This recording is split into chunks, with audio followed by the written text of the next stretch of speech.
Hey everyone, and welcome back. Let's continue with the inventory system. Let's create the inventory slot holder, and this is the widget that is going to contain all of our inventory slots and give us the ability to scroll and navigate our inventory. Within our widgets folder, we're going to create a new widget blueprint, and I'm going to call this WB_slot holder. Let's open it up, and I'm going to add a scroll box, and we're going to add a uniform grid panel as well. I'm going to rename this grid panel to be just grid, and I'm going to set its variable to be true. I'm going to set a padding of 5 so that each slot has some space in between them. Right. In here, we can just create some functionality. The first function I want to create is called initialize holder. Let's call it initialize slot holder. Let's keep the names consistent. I'll then add an input of type inventory. So I'm going to search for AC inventory. I want to copy the entry text. I'm going to select this and I'm going to paste the name. I'll then promote this to a variable because we will be using it later as well. And we can now proceed. We're going to check if this reference is valid to avoid any errors later in case this variable was never set. If it is valid, the first thing we're going to do is get the grid and check if it has any children. If for some reason it has children, then we want to clear it. So add a branch. Then we're going to get the grid and we're going to search for clear children. So if it doesn't contain any children at all, then we'll just proceed.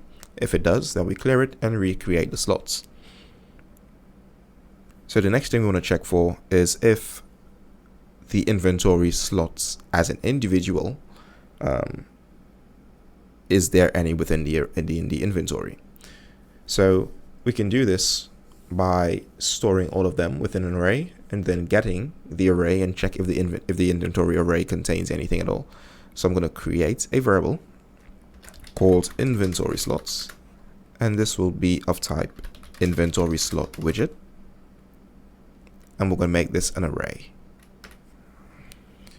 Now we'll check if this array is empty. If it's not empty, then this means it contains children, so therefore we should clear it. And then proceed to recreating or creating the slots.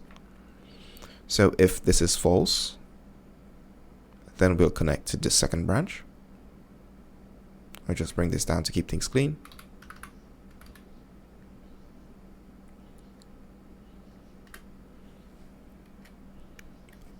And we can proceed. So the next function here is to create, or at least the next step I should say, is to create the inventory slots. So let's create a new function for this called create inventory slots. And this will be creating the widget slots. It's basically the equivalent to this one. So let's call this function right here within the initialize holder function, and off of the false bin we can connect it here as well, because when the game starts it won't have anything. Let's open this up and we're going to get our AC inventory, and let's get the inventory size.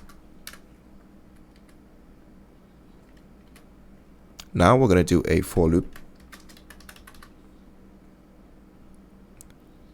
We're going to connect this to the last index, and the first index will be 1.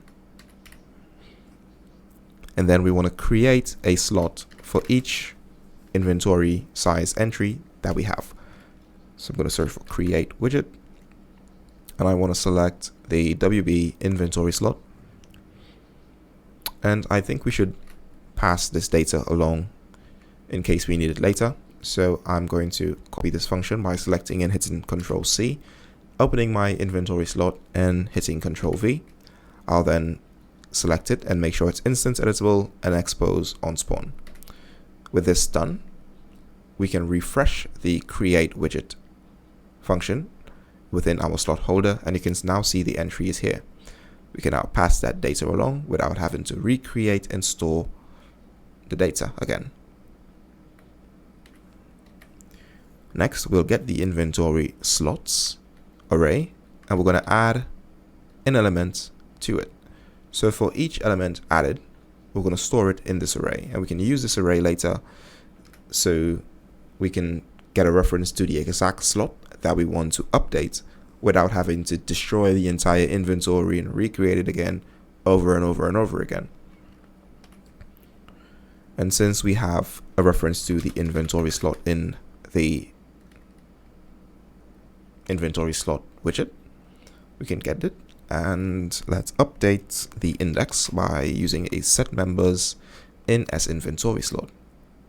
The index, we can just check the pin, and the index will come from this right here. It will be the exact same thing. We will then need to calculate how we want to place our slots within our uniform grid panel, and we can create a function to do that calculation for us. So I'll create it now, and I'll call this calculate grid position. This will take 2 inputs and 2 outputs of type integer. I'm going to change this to integer now so that I don't have to reselect it again. Right. The input names for this would be the index and how many slots do we want per row. For the outputs, we're going to have the output row and the output column. I'm going to make this function pure, and I'm going to populate this function in a little bit, but for now we can just get it in our create inventory slots function. Connect the index right here. I'm just going to create a nice reroute pin, and the slots per row, we can make this a variable that we can use whenever we add the slot holder to different inventory types, let's say a container or a hotbar or anything that we want. I'll make this instance editable so that we don't always need to hop back into the code to modify it. Then with our grid, let's bring it in the graph, and let's add child to uniform grid. So for each one, we're going to update the index, create a widget for it, calculate the grid position, and place it where we need it to go. I'm going to connect the row and the column. The content is the widget. So I'm going to drag this all the way over here and create a nice reroute pin as well. I'm just going to bring this down.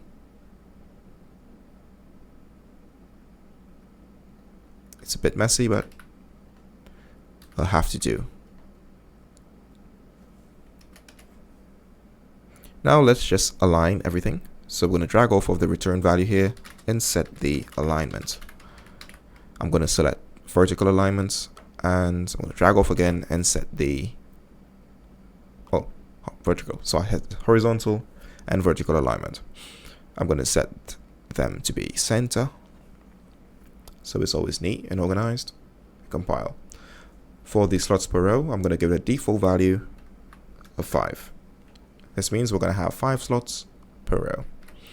Let's say we have 20, then good for you, 5 per row, and we have 20. Right, so we have this done. This is all set up. Initialize holder. The next thing we'll need to do is create our main inventory display.